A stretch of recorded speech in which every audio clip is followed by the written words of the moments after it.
곽종건 증인 나오십시오. 이쪽으로 나오시기 바랍니다. 네. 좀 명확히 하고 지나가야 예, 전 특전사령관입니다. 네네. 자, 윤석열 피고인은 헌법재판관의 신문에서 본인이 국회의원을 끌어내라라고 곽종건 증인에게 지시한 적이 없다라고 했습니다. 답변해 보십시오. 명확하게 지시하셨고 12월 10일 국방위 때 제가 말씀드린 사항 알았습니다. 분명하게 지시를 한 것이죠. 예, 네. 그리고 김용현 피소추인은 김용현은 피고인은 이 본인도 그 요원을 끌어내라라고 했다라고 변호인과의 신문에서 답변을 했습니다.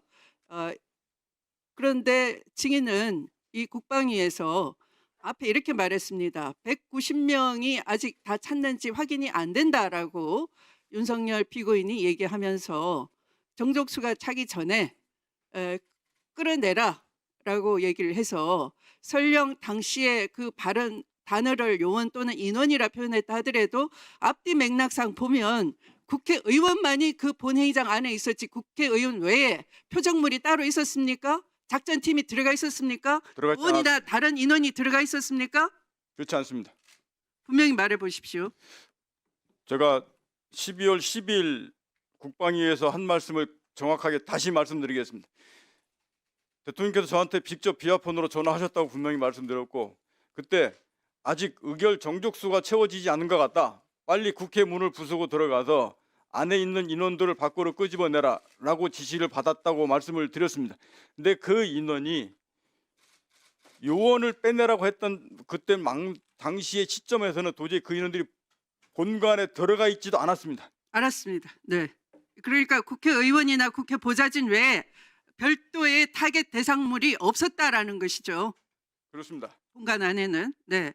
그리고 이 윤석열 피고인은 헌법재판소에서 본인이 직접 다치는 사람이 없도록 철수하라라고 국회의 계엄 해제 결의 후에 사령관들에게 지시했다라고 했는데 과연 그러한 지시를 한 사실이 있습니까? 저 지시받은 바 없습니다. 네. 그러면 누구의 판단으로 철수를 하게 됐습니까? 철수 지시는 지난번 12월 10일 국회 국방위에서 분명히 제가 그때 처음 다시 말씀드렸습니다. 01시 01분에 비상계엄령 해제안 의결되는 상황을 제가 약 2분 정도 지난 뒤에 의결됐다는 상황을 인식을 했다고 말씀을 드렸고 그 뒤에 이어서 바로 김용현 국방부 장관과 비아폰 통화하면서 저한테 전화를 해서 김용현 전 장관이 어떻게 하냐라고 저한테 먼저 물어봐서 제가 국회 선관위 3군데 민주당사 여론조사껏 임무 중지하고 철수하겠습니다라고 말씀드렸습니다. 그러고 나서 답변이 알았다 얘기하시고 조금만 더 버텼으면 좋았을 걸라고 말을 해서 저는 그 뒤로 바로 전화를 끊고 바로 알았습니다. 이어서 70 그러면 조금만 더 버텼으면 좋았을 것이라고 김용현 전 장관이 말을 했다는 것이죠. 예, 끝까지 하고 바로 전화를 이 말 때문에 오히려 국민들은 우려를 하는 겁니다. 제2, 제3의 비상계엄도 마음먹고 있었구나 이 자들이. 윤석열과 김용현 등은 이렇게 우려를 할 수밖에 없는 것이죠. 그리고 윤석열 피고인은 국회의 질서 예방용으로 군이 들어갔다 이렇게 얘기했습니다. 그러면 국회 경내나 국회 안팎으로는 국회 관계자들, 보좌진들 또는 국회를 지켜주려고 하는 시민들이 있었는데 시민들이 서부지방법원 습격한 사람들처럼 당시 폭력적이고 공격적이었습니까? 군이 개입할 만큼 그 치안이 우려됐습니까? 이 부분을 다시 말씀을 드리면 제가 비상계엄 상황이 발생하기 전이나 그 중간에도 어느 누구로부터 질서를 유지하라, 시민을 보호하라, 경고용이다라는 말을 제가 들은 바가 없습니다. 알았습니다. 그러니까 시민들이 폭도화될 것을 우려할 상황이 전혀 아니었고 국회 안도 그럴 상황이 아니었다라는 것이죠. 그 상황을 국회를 판단하는 확보한다라는 것은 무슨 뜻입니까? 국회를 확보한다는 것은. 앞서 말씀드렸듯이 그 상황을 제가 그 당시 상황을 판단하는 것은 제가 판단 영역 밖의 문제라고 말씀 먼저 드리고 다만 그 말을 제가 들은 바가 없고 상황이 끝난 다음에 이후에 그런 말씀을 하시기 때문에 제가 질서유지였다, 경고용이었다, 시민보호였다는 말을 제가 상황 비상이 끝난 이후에 들었다고 말씀을 드리는 거였습니다. 그 다음 국회 시설을 확보하라고 말씀하신 이 부분은 제가 명확하게 지난번부터 12월 1일 6개 장소에 대한 시설을 확보하라라고 김영현 장관으로부터 제가 받았다고 지난번에 말씀을 드렸습니다. 시설을 확보하라는 의미를 받을 때는 통상 군인들은 명확하게 그 확보하라는 의미를 구현하기 위해서 해야 될 행동과 하지 말아야 될 행동을 정확하게 지침을 둡니다.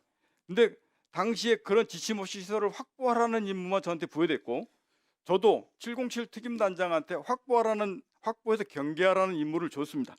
그렇게 되다 보니까 최종적으로 국회의원 지금 여기 계신 안규배 의원님 애들 이노시 그대로 통과를 시켰습니다. 그 결과로 나타났는데 그 결과론적인 것을 거꾸로 다시 맨 앞으로 뒤집어서 국회의원을 잡지 말랬다는 말이 거꾸로 나오고 있습니다. 그건 명백히 잘못된 겁니다. 저는 분명히 말씀드리는데 이것은 현장에 있는 지휘관과 현장에 있는 707 특임단장과 거기에 있던 작전 요원들이 정말로 현명하게 판단하고 대응한 결과물입니다.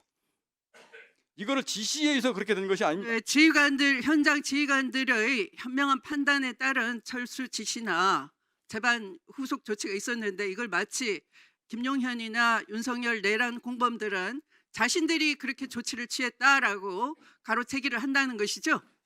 저는 그렇게 동의합니다. 저는 그 전에 그런 말을 제가 지시를 받은 바가 없습니다. 네, 됐습니다. 수고하셨습니다. 그럼 시간을 절약했다가 다음 질에 쓰겠습니다. 네, 30초요. 네, 알겠습니다. 자, 이어서 우리 주진 의원님